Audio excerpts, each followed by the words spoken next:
Movie शुरू होती है तो हम एक अजीबोगरीब फैमिली को देखते हैं। उस फैमिली में एक कपल और उनके 3 बच्चे होते हैं, एक बेटा और 2 बेटियां। स्टार्टिंग में हम इन तीनों बहन भाइयों को एक साथ देखते हैं। ये फैमिली काफी अजीब थी और इसके रूल्स भी काफी सख्त थे, जो कि आगे चल के मैं आपको एक एक करके बताऊंगी। रूल नंबर 1 कि ये लोग अपने घर से बाहर नहीं जा सकते थे और ना ही इन लोगों को ये पता था कि बाहर की दुनिया भी कोई चीज होती है। उन लोगों को लगता था कि जिस घर में वो लोग रह रहे हैं यही उनकी दुनिया है, इससे बाहर कुछ भी नहीं है। उनकी ट्रेनिंग इस तरह से की गई थी कि उनको लगता था कि बस यही सब कुछ है। उनका खाना पीना, पढ़ाई, खेल कूद सब कुछ इसी घर में होता था। इन्होंने अपने घर की दीवारें इतनी ऊंची ऊंची रखी हुई थी कि ना तो कोई बाहर से इनके घर में देख सकता था और ना ही ये बच्चे बाहर देख सकते थे। इन बच्चों के पेरेंट्स ने इन्हें बहुत सख्ती से पाल रखा था और बहुत सारे रूल्स बना रखे थे कि खाना ऐसे है, चलना ऐसे है और कोई भी काम इनकी मर्जी के बगैर नहीं करना। इवन ये अपने बच्चों को पढ़ाते भी खुद हैं। सबसे बढ़ के ये कि इन्हें ये तक नहीं पता कि इस दुनिया में बिल्ली के अलावा भी कोई जानवर रहता है, क्योंकि सिर्फ बिल्ली ही एक ऐसा जानवर थी जो कि इनके घर आती जाती रहती थी। उस कपल ने अपने बच्चों को ये बता रखा था कि ये एनिमल बहुत खतरनाक है, इनको बच्चों की तरह ट्रीट किया जाता था। इनके पास कुछ टॉयज थे जिनसे खेल के अपना वक्त गुजारते थे। इवन इनको ये भी नहीं पता था कि रिश्ते क्या चीज होते हैं, इसीलिए इन लोगों के दिमाग की ज्यादा ग्रोथ भी नहीं हुई। उस कपल की अपने बच्चों के साथ बिल्कुल नहीं बनती थी। अब जाहिर है उन बच्चों में से बहनें तो 2 थीं जो कि आपस में किसी तरह की भी बात कर लिया करती थीं, लेकिन वो बच्चा यानी लड़का एक ही था जो कि अपने दिल की बात ठीक से कर नहीं पाता था और उदास रहता था, बोर रहता था, क्योंकि उसके अपने बाप से भी ज्यादा नहीं बनती थी। लेकिन इस बात का अंदाजा उसके फादर को भी था। अब नेक्स्ट सीन में हम देखते हैं कि उसका फादर एक फैक्ट्री चला रहा होता है, यानी उसका ओनर होता है। वो अपनी फैक्ट्री में जाता है और वहाँ पर एक सिक्योरिटी गार्ड से मिलता है। वो उस सिक्योरिटी गार्ड की आंखों पर ब्लाइंड फोल्ड लगाता है और उसे अपनी गाड़ी में बिठाकर अपने घर ले आता है। उसने उसकी आंखों पर ब्लाइंड फोल्ड इसलिए लगाया था ताकि वो ये रास्ता ना देख सके कि उनके घर को कौन सा रास्ता जाता है। इनफैक्ट ये आदमी इस सिक्योरिटी गार्ड को अक्सर अपने घर लेकर आया करता था, क्योंकि ये उसके बेटे की अच्छी दोस्त थी और वो बाकी 2 बहनें भी इसकी दोस्त थीं। फिर हम देखते हैं कि वो सिक्योरिटी गार्ड उन दोनों बहनों में से बड़ी बहन के पास आती है। वो बड़ी बेटी उस सिक्योरिटी गार्ड से बातें करने लगती है कि आपका हेयर बैंड बहुत प्यारा है। फिर वो बताने लगती है कि मेरे पास भी एक हेयर बैंड था, लेकिन मेरी बहन ने अपनी सॉक्स के बदले वो मुझसे ले लिया। यानी हम यहाँ पर ये भी जान पाते हैं कि इन बच्चों को पैसों के बारे में भी कुछ नहीं पता। अभी तक ये पुराने सिस्टम में ही है कि चीजों के बदले चीजें। यानी ये पेरेंट्स अपने बच्चों को इतना दबा कर पाल रहे थे।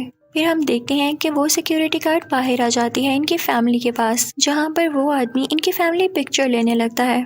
उस सिक्योरिटी गार्ड को दिल ही दिल में काफी अजीब लगता था, क्योंकि वो जानती थी कि फैमिली पागल है, काफी अजीब है, लेकिन उसे तो बस पैसों से लेना देना था जो कि उन बच्चों का बाप उसे देता था। फिर हम देखते हैं कि वो सिक्योरिटी गार्ड वापस चली जाती है, उसी तरह से अपनी आंखों पर ब्लाइंड फोल्ड लगाकर जैसे वो आई थी। उसके जाने के बाद तीनों बच्चे आपस में खेलने लगते हैं। वो ऐसे खेल रहे थे जैसे छोटे बच्चे हों। और फिर सारा दिन खेलने के बाद वो लोग डिनर टेबल पर आते हैं। ये लोग खाना खा रहे होते हैं कि तब हमें एक और बात का पता चलता है कि इनके पेरेंट्स ने एक चीज बना रखी है, एक किस्म का कंपटीशन, कि जो बच्चा इनकी बात मानेगा और अच्छे से रहेगा उसको ये लोग एक एक स्टिकर देते जाएंगे, और जिसके पास सबसे ज्यादा स्टिकर्स होंगे वो सबसे अच्छा बच्चा होगा। और इन बच्चों में से लड़के के पास सबसे ज्यादा स्टिकर्स थे, तो इसलिए वो लोग डिसाइड करते हैं कि जिसके पास सबसे ज्यादा स्टिकर्स हैं आज उसी की मर्जी चलेगी, यानी कि वो एंजॉयमेंट के लिए क्या करना चाहते हैं। तो उनका भाई कहता है कि हम टीवी देखेंगे, और वो तीनों टीवी देखने के लिए बैठ जाते हैं। और जो आप देखने वाले हैं उससे आपको बहुत हंसी आएगी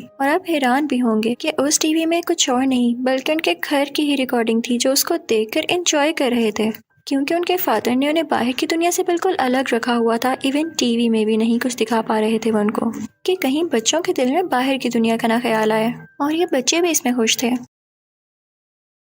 फिर हम देखते हैं कि उस कपल में से औरत किसी को फोन कर रही होती है। इससे हमें ये भी पता चलता है कि इनके घर फोन भी है, लेकिन इसे यूज सिर्फ पेरेंट्स कर सकते हैं और उनको बच्चों से छुपाकर अलमारी के अंदर रखा गया था। इन बच्चों को ये बताया गया था कि तुम लोगों का एक और भाई होता था, लेकिन उसने हमारी बात नहीं मानी और घर से बाहर निकल गया और आज तक उसका कोई पता ना चल सका। बस हम इतना जानते हैं कि वो बहुत बड़ी मुश्किल में है, ट्रबल में है। और ये सुनकर बच्चे डर जाते और माँ बाप की बात को सच मानते हुए घर से बाहर निकलने का सोचते भी ना। उस बच्चे को देखते हैं, यानी उस भाई को, जो कि अपने फादर की कार वॉश कर रहा होता है और गाड़ी धोने के बाद वो आ जाता है अपने लॉन के अंदर और झाड़ियों और पौधों से बातें करने लगता है और उन पर स्टोन्स फेंकने लगता है, यानी यही उसकी एंजॉयमेंट थी। और फिर अचानक से स्टोन्स फेंकने लगता है जोर जोर से। उसके पेरेंट्स उसे ऐसा करता हुआ देख लेते हैं और जब उसे पूछा जाता है तो वो कहता है कि मैं बाहर स्टोन्स इसलिए फेंक रहा हूँ ताकि जो लोग मेरे बड़े भाई को तंग कर रहे हैं वो मर जाएं और उन्हें चोट आए। लेकिन उसके पेरेंट्स उसे ऐसा करने पे सजा देते हैं कि वो अपने घर से कोई भी चीज बाहर की दुनिया में ना फेंके। फिर हम देखते हैं कि इन बच्चों का फादर फैक्ट्री के लिए निकल रहा होता है और सब उसको जाता हुआ देख रहे होते हैं। फादर को देखते हैं जो कि अपनी फैक्ट्री में सोच रहे होते हैं कि मैं एक डॉग लूंगा, और फिर वो डॉग लेने के लिए जाते हैं। लेकिन उधर का ओनर इनसे कहता है कि मैं अभी आपको डॉग नहीं दे सकता क्योंकि अभी उसकी ट्रेनिंग रहती है। फिर हमें पता चलता है कि इनके फादर ने अपने बच्चों को ये बता रखा था कि तुम्हारे मुंह में जो डॉग टूथ है, यानी जो नुकीले दांत हैं, जिस दिन वो टूट जाएंगे उसी दिन तुम लोग बाहर जा सकोगे। फिर हम देखते हैं कि वापसी पर उन बच्चों का फादर उस सिक्योरिटी गार्ड को दोबारा से लाता है। वो इनके घर आती है, टाइम स्पेंड करती है और फिर पहले की तरह ही इनकी बड़ी बहन के पास भी जाती है, यानी जो बड़ी बेटी होती है, और उससे कहती है कि क्या तुम मेरी दोस्त बनोगी, इसके बदले में मैं तुम्हें हेयर बैंड दूंगी। तो बड़ी बेटी कहती है कि हाँ क्यों नहीं, लेकिन सिक्योरिटी गार्ड कहती है कि ऐसे नहीं, इसके बदले में तुम्हें मेरी बॉडी को लिक करना होगा, क्योंकि वो भी कोई अजीब सी ही लड़की थी। फिर उसके बाद वो उसे हेयर बैंड दे देती है। अब जब बड़ी बहन के पास हेयर बैंड आ चुका था तो अपनी छोटी बहन से भी यही कहती है कि तुम मेरा कंधा लिक करो और मैं तुम्हें हेयर बैंड दे दूंगी, और वो ऐसा ही करती है। फिर हम देखते हैं कि बच्चे बाहर लॉन में लेटे होते हैं और आसमान पर एयरप्लेन उड़ रहा होता है, लेकिन ये लोग इस बात को भी नहीं जानते थे कि इस एयरप्लेन के अंदर इंसान भी होते हैं। वो बस इसको कोई टॉय समझते थे या बर्ड जो कि आसमान में उड़ रहा हो। इवन इनके पेरेंट्स भी चुपके से लॉन में ये टॉय गिरा दिया करते थे कि इनको ये लगे कि एयरप्लेन नीचे आकर गिर गया है, यानी इनको ये भी नहीं पता था कि चीज जब दूर हो तो वो छोटी होती है, और ये उसे टॉय ही समझ के उससे खेलने लगते थे। एक दिन खेलते खेलते वो लड़की अपने भाई से एयरप्लेन टॉय छीन कर बाहर फेंक देती है, लेकिन जब वो बच्चा देखता है कि एयरप्लेन टॉय घर के बाहर गिर गया है तो वो घर से बाहर नहीं निकलता कि कहीं उसके डैड ना उसे डांटे। अब जब उसके डैड घर आते हैं तो अपने डैड को सारा कुछ बताता है और उनसे कहता है कि आप मुझे टॉय बाहर से ला दें। तो उसके डैड अपनी गाड़ी में बैठते हैं और घर के बाहर जाके वो टॉय उठाकर उसे देते हैं। हालांकि वो टॉय ज्यादा दूर तो नहीं गिरा था, वो पैदल भी जा सकते थे, लेकिन उन्होंने अपने बच्चों को ये बता रखा था कि अगर तुम लोग पाँव घर के बाहर की जमीन पर रखोगे तो तुम लोग मर जाओगे।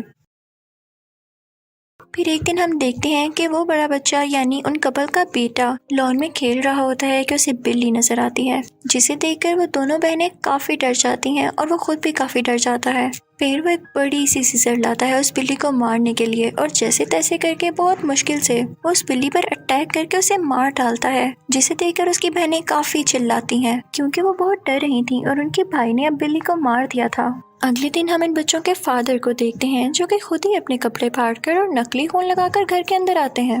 वो बच्चों से कहते हैं कि देखो मुझ पर बिल्ली ने अटैक किया है। इनफैक्ट इनको पता चल गया था कि बच्चों ने बिल्ली को मार दिया है। इनको बिल्ली के मर जाने से तो कोई इशू नहीं था, लेकिन ये चाहते थे कि बच्चे बिल्ली से हमेशा डरते रहें। वो कहता है कि बिल्ली ने तुम लोगों के बड़े भाई को तो मार दिया है और मैं भी बहुत मुश्किल से अपनी जान बचा कर आया हूँ। वो उन सबको लॉन में जमा करते हैं और कहते हैं कि अगर बिल्ली से बचना है तो तुम्हें एक कुत्ते की तरह एक्ट करना होगा, कुत्ते की तरह भौंकना होगा। और वो उन सब से कहते हैं कि चलो अब भौंको उसकी तरह, और वो सब ऐसा ही करते हैं। फिर हम देखते हैं कि वो सब एक लाउंज में बैठे होते हैं कि तभी उनको पता चलता है कि इन 3 बहन भाइयों के अलावा इनके 2 बहन भाई और आने वाले हैं। तब इन बच्चों के फादर इन्हें एक और चीज बताते हैं, वो ये कि तुम्हारे 2 बहन भाइयों के अलावा तीसरा भाई एक और आ रहा है जो कि डॉग है। ये बच्चे खेल रहे होते हैं और स्विमिंग कर रहे होते हैं कि तभी इनका डैड उस पूल में फिश डाल देता है और उनसे कहता है कि देखो आज पूल में फिश पैदा हुई हैं। और बच्चे भी यही समझते हैं कि फिशेस इस तरह से आती हैं। उनको किसी समुद्र किसी दरिया के बारे में नहीं पता था। इनके फादर वाकई बहुत अजीब थे कि घर में जब कोई ग्रोसरी का सामान भी लाते तो उस पर से सारे टैग सारे स्टिकर्स हटा देते ताकि बच्चे एड्रेस ना देख लें और उनको ये पता ही ना चल पाए कि इसको बनाने वाला कोई बाहर भी होता है।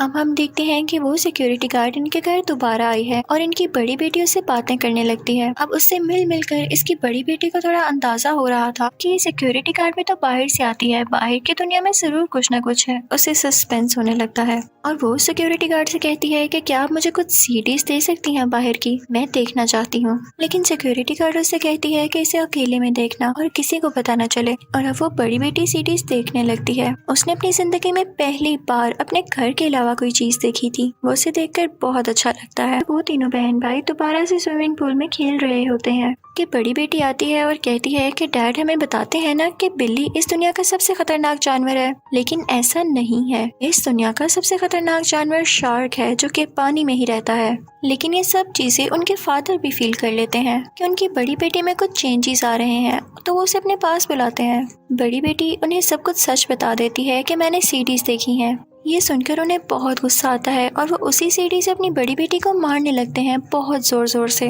और फिर वो गुस्से में फैक्ट्री जाते हैं और इस सिक्योरिटी गार्ड को भी मारने लगते हैं कि मैंने तुम्हें अपने घर इसलिए नहीं बुलाया था कि तुम मेरी बेटी को सब कुछ बता दो। इस बात को लेकर सिक्योरिटी गार्ड को काफी दुख होता है और वो उनके घर भी नहीं जाती। और यही अब उसके डैड भी चाहते थे कि ये हमारे घर ना आए। लेकिन हम देखते हैं कि घर में बड़ी बेटी में चेंजेस आना रुके नहीं थे। उसकी सोच बढ़ती जा रही थी कि जरूर बाहर कुछ ना कुछ है। वो दुनिया को जानना चाहती थी, लेकिन वो अपने फादर की इस बात पर अभी भी यकीन कर रही थी कि जब तक उसके डॉग टूथ हैं वो बाहर नहीं जा सकती है। इसलिए वो प्लान करती है कि वो अपने डॉग टूथ तोड़ देगी।